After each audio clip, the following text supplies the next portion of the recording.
ഒരു doughnut ഉണ്ടാക്കിയേക്കാം. Doughnut ഉണ്ടാക്കുന്ന വളരെ സിമ്പിളാണ്. നമുക്ക് കറക്റ്റായിട്ട് ഇൻഗ്രീഡിയൻസ് ഉണ്ടെങ്കിൽ നന്നായിട്ട് മിക്സിംഗ് ഒക്കെ ചെയ്ത് കഴിഞ്ഞാൽ നമുക്ക് ഡോനറ്റ് വീട്ടിൽ ഉണ്ടാക്കാം. നമുക്ക് മാക്സിമം ഫുഡ് നമുക്ക് പറ്റുന്നതൊക്കെ നമുക്ക് വീട്ടിലുണ്ടാക്കി കഴിക്കുന്നതായിരിക്കും ഏറ്റവും നല്ലത്. അപ്പം നമുക്കൊരു ഡോനറ്റ് ഉണ്ടാക്കുന്നത് എങ്ങനെയാണെന്ന് നോക്കാം. ഹോം മെയ്ഡ് ഡോനറ്റ് എങ്ങനെ ഉണ്ടാകും. ചോക്ലേറ്റ്, ഞാൻ ഉണ്ടാക്കുന്ന ചോക്ലേറ്റ് ഡോനറ്റാണ്. അപ്പോൾ നമുക്ക് ആ ചോക്ലേറ്റ് നോക്കാം.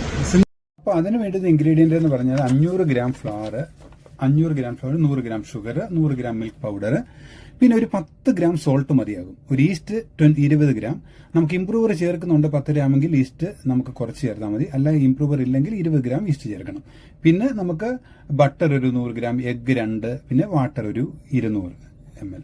നമുക്ക് ആ ഷുഗറും പിന്നെ ഈസ്റ്റും കൂടെ ഒന്ന് മിക്സ് ചെയ്ത് വെക്കാം. ഒന്ന് നന്നായിട്ട് കുതിർന്ന് കഴിയുമ്പോൾ നമുക്ക് അതിനകത്ത് മിക്സ് ചെയ്യാൻ വേണ്ടി ബാക്കിയുള്ള ഇൻഗ്രീഡിയൻ്റ് എല്ലാം കൂടെ നമുക്കൊരു ബോളിനകത്തായിട്ട് കൈകൊണ്ട് തന്നെ മിക്സ് ചെയ്തിട്ട് നമുക്ക് ആ സോക്ക് ചെയ്യാൻ വെച്ചിരിക്കുന്ന ഈസ്റ്റും ആ വാട്ടറും കൂടെ നമുക്കതിലേക്ക് ഫോൾഡ് ചെയ്ത് കൊടുക്കാം. എന്നിട്ട് ഇതിനകത്ത് നന്നായിട്ട് അങ്ങ് മിക്സ് ചെയ്തതിന് ശേഷം നമുക്ക് ഓരോ പോർഷനിങ് ചെയ്യണം. ഒരു 100 ഗ്രാം വെച്ച് നമ്മൾ കട്ട് ചെയ്ത് മാറ്റി നമുക്ക് ആ ടേബിളെ വെച്ച് തന്നെ നമുക്ക് റോളായിട്ട് പിടിക്കാവുന്നതേ ഉള്ളൂ.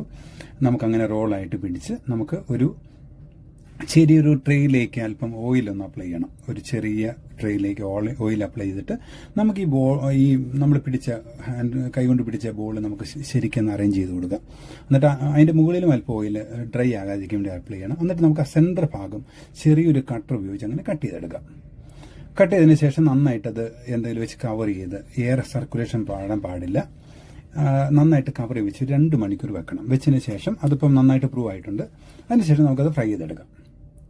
അപ്പം ഈ ഫ്രൈ ചെയ്തെടുക്കുമ്പോൾ ശ്രദ്ധിക്കേണ്ട കാര്യം, ഒരുപാട് ഹൈ ഫ്ലെയിം ആകാൻ പാടില്ല. നമ്മൾ എഗ്ഗൊക്കെ ചേർക്കുന്നുണ്ട്, പെട്ടെന്ന് കളർ വരും. അപ്പം നമുക്കത് മീഡിയം ഫ്ലെയിമിലിട്ട് നമുക്കത് ഫ്രൈ ചെയ്തെടുക്കാം. എടുത്തതിന് ശേഷം നമുക്കൊരു ഞാൻ ചോക്ലേറ്റ് ഡോണറ്റാണ് ഉണ്ടാക്കുന്നത്. അപ്പം അല്പം ചോക്ലേറ്റ് മെൽറ്റ് ചെയ്തിട്ട് നമ്മളതിനകത്തേക്ക് ഹാഫ് ഡിപ്പ് ചെയ്ത് വെക്കണം. നമ്മൊരു ബട്ടർ പേപ്പറിലോ ഇല്ലെ സിലിക്കോൺ ഷീറ്റിലോ കറക്റ്റായിട്ട് നമുക്ക് അറേഞ്ച് ചെയ്ത് വെച്ച് കഴിയുമ്പോൾ അല്പം കഴിയുമ്പോൾ കറക്റ്റായിട്ട് നമുക്കത് ഡ്രൈ ആയിട്ട് കിട്ടും. അപ്പം ഡ്രൈ ആയിട്ട് കിട്ടുന്നതിന് വേണ്ടിയാണ് നമ്മൾ ആ ബട്ടർ പേപ്പറിൽ നമ്മളിങ്ങനെ ചോക്ലേറ്റ് ഡിപ്പ് ചെയ്ത് കറക്റ്റായിട്ട് വെക്കുന്നത്. അപ്പം നമ്മുടെ ഡോനറ്റ് റെഡിയാണ്. അപ്പം ഞാൻ അതുകൊണ്ട് അല്പം അതിൻ്റെ കൂടെ സൈഡായിട്ട് അല്പം സ്ട്രോബെറി കുളി നമുക്ക് ചേർക്കുന്നുണ്ട്. സ്ട്രോബെറി കുളിയും അല്പം ഡോനറ്റും വെച്ച് കഴിയുമ്പോൾ നമുക്ക് അത് കഴിക്കാവുന്നതാണ്. ഇപ്പം നമ്മുടെ റെഡി ആയിട്ടുണ്ട്. അപ്പോൾ ഫ്രണ്ട്സ്, ഈ ഡോനറ്റ് എല്ലാവർക്കും ഇഷ്ടപ്പെട്ടെന്ന് കരുതുന്നു. അടുത്ത ഒരു നല്ല വീഡിയോയുടെ കാണാം. Thank you. എല്ലാവരും ചെയ്തു നോക്കുക. Thank you for watching my videos. Thank you very much.